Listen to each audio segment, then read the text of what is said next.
auditor, há algum tempo, e a ISO vem fazendo um esforço bastante significativo nesse contexto, ele vem aumentando seu escopo de trabalho, seu papel e a sua importância dentro de um sistema de gestão. Ou seja, aquela visão que eventualmente alguns podem ainda ter de ser apenas uma figura ali que é um checador, é um verificador, é um conferidor, isso aí muito já foi superado. Lá pelas tantas, nesses anos todos, eu percebi que, embora nós tenhamos lá claramente uma definição na ISO 19011, por exemplo, e tantas outras, a respeito do que é uma auditoria, embora nós tenhamos lá uma relação enorme de características, atributos que um auditor precisa atender, eu percebi que a gente não tinha uma definição do auditor em si. Então, eu, modestamente, ou falsa modestamente, me permiti escrever alguma coisa que ela já provoca um pouquinho algumas reflexões, inclusive se a gente está querendo enxergar para onde isso está caminhando. A gente pode dizer hoje, com alguma tranquilidade, que o auditor é aquela pessoa capaz de fazer três coisas: compreender, ou seja, ele tem que ser capaz de entender o que ele está vendo, avaliar, ou seja, comparar aquilo ali com um padrão qualquer e, acima de tudo, explicar. E essas três coisas ele tem que fazer com dois atributos, com clareza e profundidade. Ou seja, não adianta ele ficar falando lá o idioma chamado isonês para com o auditado, porque o auditado não vai entender patavina nenhuma do que está sendo falado. E, ao mesmo tempo, ele tem que fazer isso com profundidade. Fenômenos organizacionais sistêmicos. Eu ainda tenho visto, há poucos dias ainda eu conversava com o Jason sobre isso, a gente ainda tem, lamentavelmente, alguns, não vou dizer a maioria, a gente ainda tem auditores que estão muito mais preocupados em identificar sistemáticas. Sistemáticas são muito importantes, né? Elas referem àquilo que a gente faz de maneira regular, mas muito mais importante do que identificar sistemática é entender uma organização sob o ponto de vista sistêmico. Então, por isso que a gente está falando aqui, compreender, avaliar e explicar com clareza e profundidade fenômenos organizacionais sistêmicos. Ambas derivam da palavra sistema, mas elas têm uma conotação completamente diferente. Isso visando assegurar a conformidade, ou seja, ele tem que confirmar que aquele sistema está conforme, mas ele também precisa apoiar, aprimorar, ele tem que ajudar, não no sentido de fazer consultoria, pelo amor de Deus, mas ele tem que, de alguma forma, estimular, apoiar o aprimoramento de processos. E aí, basicamente, a gente está elencando 4. Gestão de riscos, né? Hoje, especialmente, todos os modelos que estão baseados no anexo SL, eles incluem gestão de riscos, cada uma com a sua perspectiva natural. Processo de tomada de decisão, que é primo irmão da gestão de risco, ele complementa. Busca da excelência e estratégicos. Todas as normas ISO, em que pese qualquer classificação que eventualmente a gente já tenha visto, nós costumamos, isso aqui é uma classificação muito interna nossa aqui na TSG, dizer que a gente tem ali 4 grupos. Eu posso falar daquelas básicas, que são aquelas que estão tratando ali de disciplinas, acho que foi o Neifer até que comentou, que o sujeito praticamente está só assegurando ali que ele está atendendo alguma coisa, como qualidade, meio ambiente, saúde e segurança, etc. Depois a gente tem algumas que são específicas, a própria ISO vem estimulando o desenvolvimento disso, né? Alguns setores possuem isso.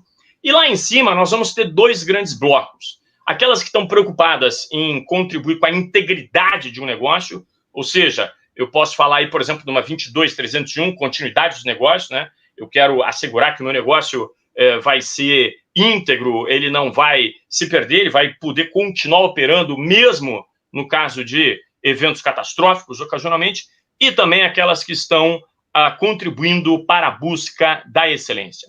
Muito bem, feito esse pequeno panorama, quando a gente está falando de auditoria do futuro, e especialmente nesse momento que a gente está vivendo aí com essa pandemia, eu costumo dizer que a gente tem basicamente 3 cenários onde um sistema de gestão ele poderia estar operando. Nós temos o cenário 1 e o cenário 2, que usualmente são aqueles que nossos queridos auditores hoje já estão acostumados a lidar, estão acostumados a auditar. O cenário 1, a gente poderia chamar ele carinhosamente das condições normais de temperatura e pressão, onde eu tenho o contexto estável, né, todas as variáveis do negócio, sejam essas variáveis mercadológicas, sociais, econômicas, competitivas, etc., isso tudo está estável. Eu tenho os meus processos funcionando, digamos, de uma maneira simples. E isso aí eu posso falar em termos tanto de estratégia, quanto de modelo de negócio, quanto de contexto, ou até mesmo o meu sistema de gestão de processos. O cenário 2 é quando eu tenho o que a gente poderia chamar de grandes eventos, eventos específicos, eventos catastróficos, onde eu tenho alguma instabilidade no contexto, onde eu tenho isso impactando uma ou poucas partes interessadas e eu começo a ter algumas coisas complicadas na organização. Mas, acima de tudo, talvez o que esse momento está nos ensinando é que a gente também precisa estar preparado para auditar o que eu poderia chamar carinhosamente de cenário 3, que é um ambiente de crise. Só por curiosidade, a ISO está desenvolvendo uma norma de gestão de crises. Hoje a gente já tem uma norma europeia que trata desse assunto, que é a 17091, muito interessante, tem algumas dicas dali que vale a pena. Então, numa crise, eu tenho não mais nenhum tipo de estabilidade ou mesmo instabilidade no meu contexto. Eu tenho sim que ele está VUCA, ele está volátil, incerto, complexo e ambíguo, e aí, naturalmente, eu tenho os meus processos, o meu sistema altamente complexo. O altamente complexo é quando eu não consigo antever exatamente o que vai acontecer pela interação de alguns elementos desse sistema. No complicado, isso pode ser até complicadinho, mas eu consigo ainda, de alguma maneira, antever o que vai ocorrer. Bom, então, talvez o primeiro toque seja, bem, precisamos estar preparados para auditar novas disciplinas e também precisamos estar preparados para auditar um cenário que seja completamente diferente daquele que nós estamos habituados. Quando a gente está falando em auditar novas disciplinas, e essa é a primeira coluna do nosso derradeiro slide, onde a gente vai iniciar aqui o nosso bate-bola, a gente pode falar hoje, bem, como o Neifer bem colocou, isso não chega a ser exatamente novidade, né? Aliás, um pequeno parênteses, né? Eu me lembro que uma vez assistindo uma apresentação de um secretário-geral da ISO, ele dizia o seguinte, né? Talvez uma das maiores bolas de cristal de qualquer negócio que precisa existir, similar, quem sabe, à da indústria aeronáutica, é a da própria ISO, né? Considerando que o tempo que ela leva para desenvolver um projeto ou lançar um novo produto, leia-se uma nova norma, é alguma coisa de 5 a 7 anos. Por que isso? Porque ela precisa de um consenso planetário, o que é muito bom, só que consenso consome tempo. Então, vocês imaginem, a ISO ela precisa ter um processo que ela tem que identificar qual é que vai ser a necessidade do planeta em termos de norma para daqui a 5, 7 anos, que é o tempo que ela leva para desenvolver. Então, nós já temos aí uma norma de 2014 que trata de compliance, está sendo revisada e vai passar a ser requisitos, inclusive, no ano que vem. Temos norma que está no forno lá na ISO saindo sobre sistemas de gestão de denúncias, de governança, negócios colaborativos, é uma norma sensacional, 44.001. Vale a pena a gente olhar com muito carinho isso também, se a gente está querendo enxergar, inclusive, outras formas de eu me organizar e até mesmo de eu enxergar o ambiente, o ecossistema onde uma organização está operando.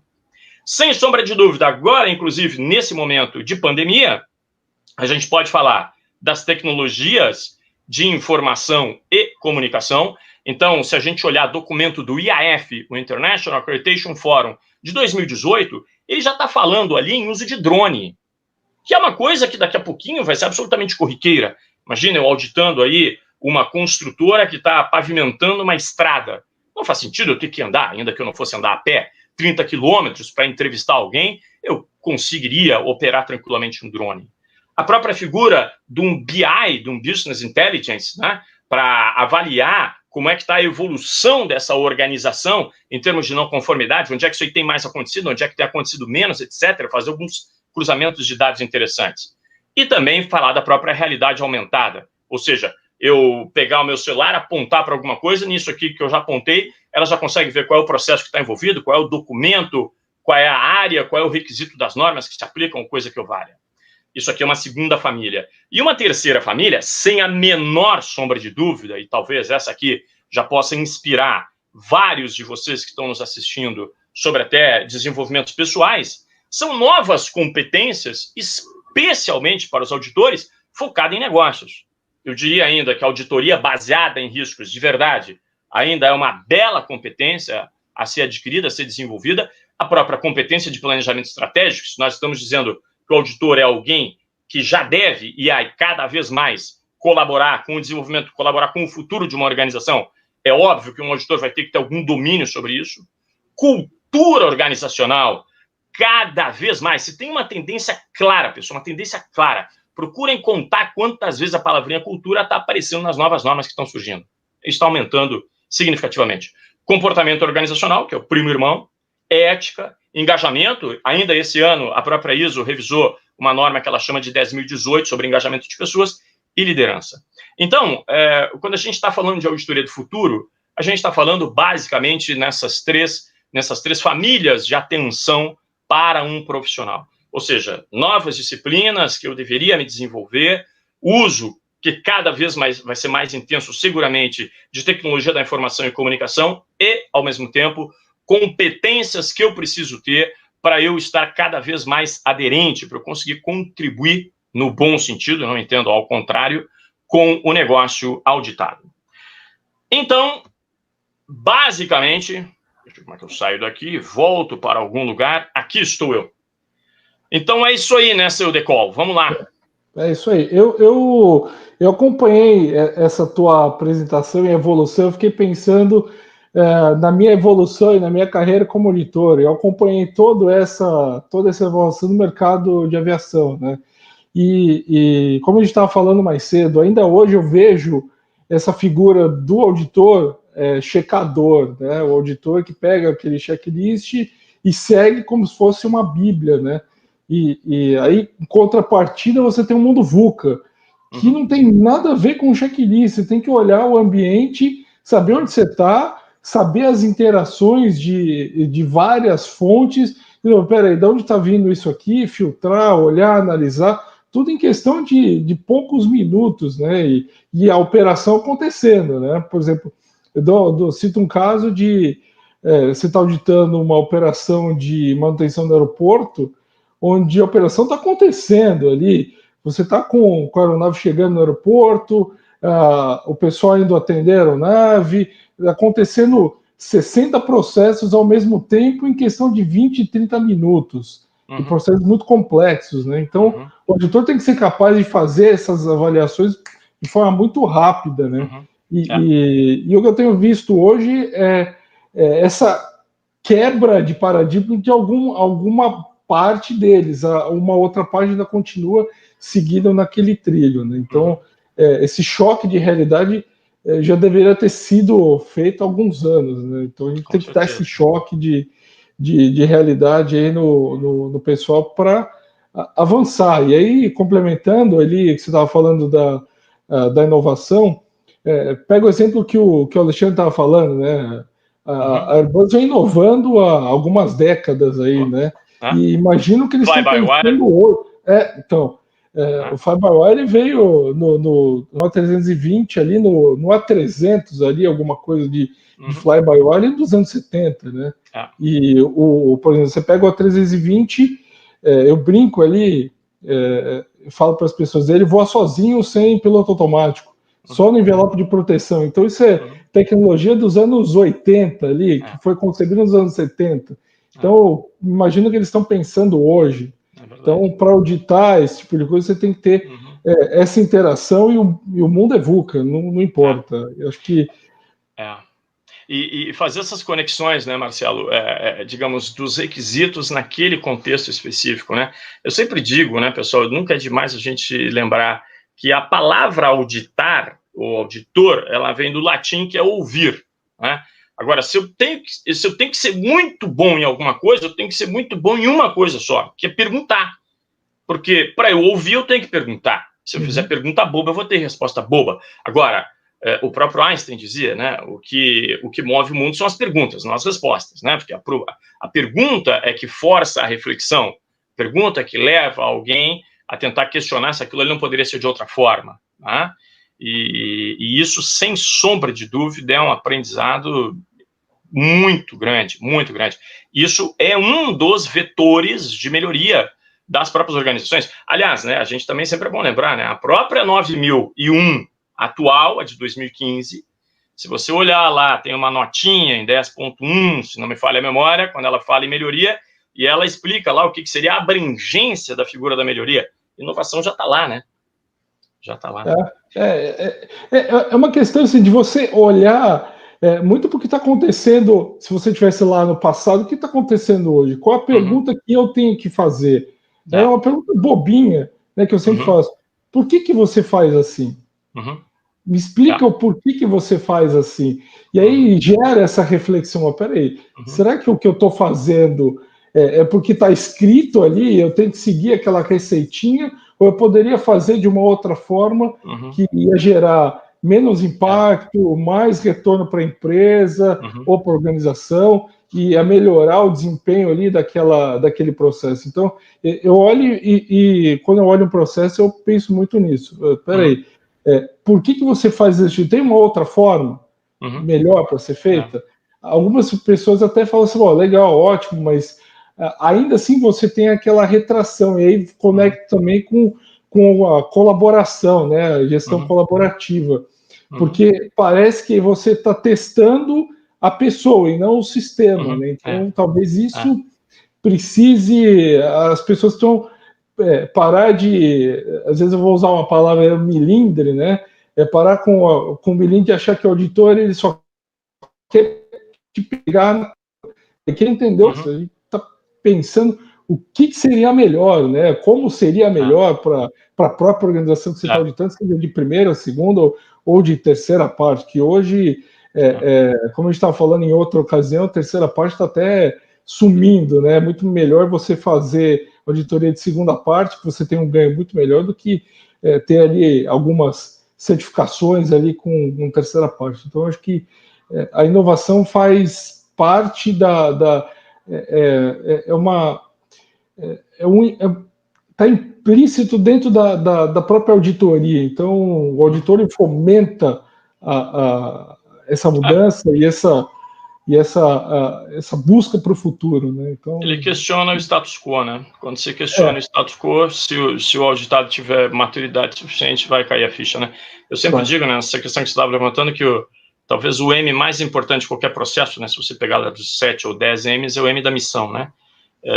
Quando as pessoas em uma organização, quando elas não entendem qual é a missão que está por trás daquele processo delas, é ali que eu começo a ter os by the book, né? Tem 3 expressões que eu brinco que elas me causam uma grande alergia, né? A primeira delas, disparado, é quando alguém me diz que ele está fazendo alguma coisa por ser uma mera formalidade, né? Mera formalidade, nessas horas, me cola as placas e eu paro e digo, bom, então nós vamos fazer o seguinte agora. Ou então nós vamos entender para que isso aqui realmente serve, ou nós vamos deixar de fazer isso aqui, porque mera formalidade não existe. A segunda, que me dá um grande problema, é quando o sujeito diz, porque isso é a antítese de qualquer sistema, a minha parte eu fiz. E a terceira, que também é terrível, é aquela de que um documento qualquer é autoexplicativo, né? Ele pode ser autoexplicativo para o engraçadinho que escreveu, né? Mas não necessariamente para o engraçadinho que vai ler, né? Então a gente tem que ter muito cuidado com essas coisas, né? E isso, agora vocês imaginem isso num ambiente onde as organizações estão se tornando mais complexas, os processos se tornam mais complexos, a própria tecnologia traz complexidade, não é? Então, se você pegar até esse paralelo com a aviação, que por alguma razão a gente acabou enveredando aí com vários exemplos ao longo dessas explanações hoje, quer dizer, isso pega hoje até claramente, né, até na formação de um piloto, quer dizer, se eu pegar, sei lá, 30, 40, 50 anos atrás, um piloto, ele tinha, um bom piloto, ele tinha muitos conhecimentos mecânicos e que aquilo ajudava muito a ele, porque ele conseguia compreender diversos fenômenos daquele sistema, que é um sistema complexo, que é uma aeronave, e aquilo era muito útil para ele. Hoje é praticamente impossível, quer dizer, praticamente o que o sujeito está fazendo é a mesma coisa que ele estivesse pilotando ali um joystick, digamos, um menor grau de, até mesmo de entendimento de alguns fenômenos, que alguns, se ele tivesse, até ajudaria, né? Mas, quer dizer, a gente tem uma complexidade tecnológica ali embarcada, que isso é praticamente impossível, né, da gente conseguir manter e desenvolver. Hoje eles acabam sofrendo muito com essa questão da tecnologia embarcada, porque está tudo ali na frente deles, né? Isso é testado muito no simulador, né? Mas você tem aí uma grande dependência do sistema eletrônico, né? Sem sombra de dúvida. Que acaba te deixando um pouco cego, né? E aí por isso que se testa muita coisa no simulador, para quando você estiver ali, te acontecer isso, você sabe reagir, né, a essas mudanças. Né? E é o mesmo paralelo eu falo para o pessoal de manutenção, né, que antigamente você pega ali, o pessoal há 20 anos usava os manuais impressos, então eram 18 volumes, cada um com 4, 5 quilos cada um. Hoje você tem um tablet, né? O cara vai ali... Ou tem aquela telinha aqui, né? Sim. Você Mais tem chique a ainda. realidade aumentada ali, que você pode, inclusive, foi o que você falou, né? Pegar o procedimento X, Y, Z, tá ali na tela, liga para engenharia. Sim. Então, o mundo de aviação mudou bastante nos últimos 20 anos. Então, a inovação está presente ali no sangue, como eu digo. Então, é verdade. Marcelo, acho que a gente pode devolver para a Nayara. E a gente vamos conseguiu lá. reduzir um pouquinho o atraso, de, como diria o pessoal da estrada, tiramos na roda, homem. É isso aí. Nayara, tá contigo. Tá ficando mudo. Ela tá muda. Viu? Permanece muda. O problema não está. O problema é permanecer e ficar insistindo. Nayara, tá muda, mulher. Oi, tá me ouvindo agora? Se a gente começar a fazer libras aqui para você. Tava falando que eu tô aqui acompanhando os comentários, o pessoal tá gostando aí do evento, né? Tá curtindo o tema, né? Esses insights que dão também aí com as apresentações. Vamos lá. O trem tá bom demais da conta ou não chegou a tanto? Oi, tá bom demais da conta. Então tá bom. Não quer dizer que tá bom mesmo. Tá demais da conta que tá bom mesmo. É isso aí.